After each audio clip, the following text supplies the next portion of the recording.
જે રીતે સ્થાનિક સ્વરાજ્યની ચૂંટણી નજીક આવી રહી છે તે દરમિયાન આમ આદમી પાર્ટીના નેતાઓ અને કાર્યકરોની પોલીસ દ્વારા ધરપકડ કરવામાં આવતી હોય, તેમની સામે ફરિયાદો કરવામાં આવતી હોય તેવા આક્ષેપો સામે આવ્યા હતા। ત્યારે દ્વારકા જિલ્લાના જામખંભાળિયામાં કેટલાક આમ આદમી પાર્ટીના કાર્યકરોની સવારે પોલીસે અટકાયત કરી લીધી। ત્યારે આમ આદમી પાર્ટીના પ્રદેશ પ્રમુખ ઈશુદાન ગઢવી જામખંભાળિયા પોલીસ સ્ટેશન પહોંચ્યા તો તેમની પણ અટકાયત કરી લેવામાં આવી। આને લઈને આમ આદમી પાર્ટીના ગુજરાત સહ પ્રભારી દુર્ગેશ પાઠકે ગુજરાતમાં તાનાશાહી ચરમસીમા ઉપર હોય તેવા આરોપ કરતા શું કહ્યું, વિગતે વાત કરીએ। વૈષ્ણવજન તો તેને કહીએ જે પીડ પરાઈ જાનાને રે। નમસ્કાર દર્શક મિત્રો, નવજીવન ન્યૂઝમાં આપનું સ્વાગત છે। હું છું ફૈઝાન। ગુજરાતમાં ચૂંટણીનો રણસિંગો ફૂંકાઈ ગયો છે। તમામ રાજકીય પાર્ટીઓએ તડામાર તૈયારીની શરૂઆત કરી છે। ત્યારે આમ આદમી પાર્ટીના નેતાઓના એવા આરોપ છે કે ચૂંટણી નજીક આવતા હવે ભારતીય જનતા પાર્ટીના ઇશારે પોલીસ દ્વારા કામગીરી કરવામાં આવી રહી છે અને તેમના કાર્યકરો અને નેતાઓની અટકાયતો પણ કરવામાં આવી રહી છે, તેમની સામે ગુનાઓ પણ નોંધવામાં આવી રહ્યા છે। ત્યારે જામખંભાળિયા પોલીસ સ્ટેશનમાં આમ આદમી પાર્ટીના પ્રદેશ પ્રમુખ ઈશુદાન ગઢવી કાર્યકરોની જે ફરિયાદ હતી તે મુજબ પોલીસ સ્ટેશને પહોંચ્યા હતા। ત્યારે ઈશુદાન ગઢવીની પણ પોલીસે અટકાયત કરી લીધી ને આને લઈને હવે જબરજસ્ત રાજકારણ ગરમાયું છે। આ મુદ્દે દિલ્હીમાં પણ પડઘા પડવાની શરૂઆત થઈ છે। આમ આદમી પાર્ટીના રાષ્ટ્રીય અધ્યક્ષ અરવિંદ કેજરીવાલની પણ પ્રતિક્રિયા સામે આવી છે।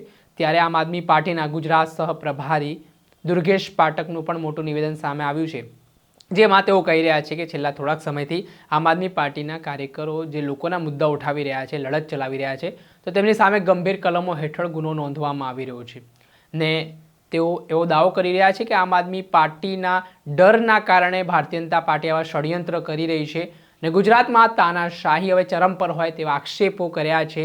દુર્ગેશ પાઠકે શું કહ્યું તે સાંભળો। नमस्कार साथियों, भारतीय जनता पार्टी की गुंडागर्दी गुजरात में चरम पर है। पिछले कई महीनों से आम आदमी पार्टी के कार्यकर्ताओं को तोड़ने का, उनको डराने का पूरा प्रयास भारतीय जनता पार्टी कर रही है और अभी अभी खबर आई है कि ईशुदान गढ़वी को गुजरात की भारतीय जनता पार्टी की पुलिस ने उन्हें अरेस्ट कर लिया है, उनको थाने में डिटेन कर लिया गया है। कल पिछले कई दिनों से हमारे कार्यकर्ताओं को भारतीय जनता पार्टी की पुलिस थाने में बुलाती है, उनको हैरेस करती है, उनको धमकाती है और उनके ऊपर संगीन मुकदमे 307 इस तरह के मुकदमे करके उनको अरेस्ट करके जेल में डालती है। आज ईशुदान जी थाने में एसएचओ से मिलने गए कि क्यों ऐसा हो रहा है और वहीं पर ही ऊपर से गृह मंत्री हर्ष संघवी का मैसेज आया कि इसको तुरंत अरेस्ट कर लो और वहां पर ईशुदान गढ़वी जी को अरेस्ट कर लिया गया है। तो भारतीय जनता पार्टी की गुंडागर्दी बिल्कुल चरम पर है, उनकी तानाशाही चरम पर है। गुजरात से वो जाने वाले हैं, गुजरात की जनता जागृत हो चुकी है, वो परेशान हो चुके हैं और उनको समझ में नहीं आ रहा कि क्या करे और हर तरफ से सिर्फ और सिर्फ तानाशाही चला रहे हैं। आपने सांभळ्या हता ગુજરાતના સહપ્રભારી દુર્ગેશ પાઠક। તેઓ કહી રહ્યા છે કે ગૃહમંત્રી હર્ષ સંઘવીના સૂચનાથી પોલીસ કામગીરી કરી રહી છે અને તેમના નેતાઓને ખોટા કેસોમાં ફસાવવામાં આવી રહ્યા છે, જેના જ કારણે હવે રાજકારણ ગરમાયું છે। દર્શક મિત્રો, આવા જ નવા વિડીયો સાથે આપને માહિતગાર કરતા રહીશું, એટલે નવજીવન ન્યૂઝ જોતા રહો।